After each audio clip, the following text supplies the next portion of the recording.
За агаарын бохирдол бол тэнэглэл төр гэдэг нь бол судалгаар нотогдсон байгаа.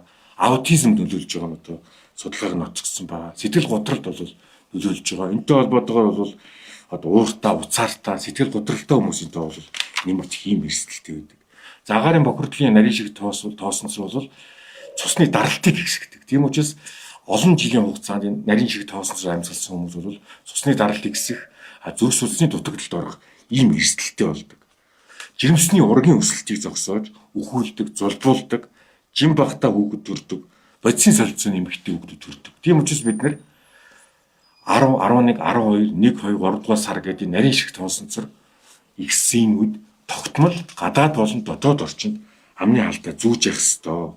За бид бол одоо энэ телевизүүдийн цаг агаарын мэдээг хариуцдаг, цаг агаарын мэдээг одоо зарлж байгаа энэ одоо сурвалжлаг, сэтгүүлч, телевизийн удирдлагууд бол Улаанбаатар хотын аймаг дүүргийн агаарын мэдээг зарлахдаа энэ агаарын бохирдлыг нь одоо бас нэг цуг зарладаг. Олон нийтэд одоо амны хаалтаа зүүхийг дотоод орчны одоо агаарын бохирдлыг сэргийлэхийг уриалдаг байдлаар ингэж одоо иргэдийн мэдлэг хандлагыг бол одоо дийлүүлэхийг хүсэж байна. За бид одоо бүр амны хаалтаа зүүх боломжгүй тохиолдолд бол иргэдэг ноосон болон ноолорон одоо оролцоороо амны хаалтаа бол ам хамраа бол хамгаалж явахыг бол одоо зөвлөж байгаа. Яг гэвэл бус орны судлаач ч гэсэн та өнөхөө амны хаалт зүүхгүй бол ядаж ноос болон ноол руу оролцоороо ам хамраа одоо битүү ороож хамгаалж гинөө гэж зөвлөдөг.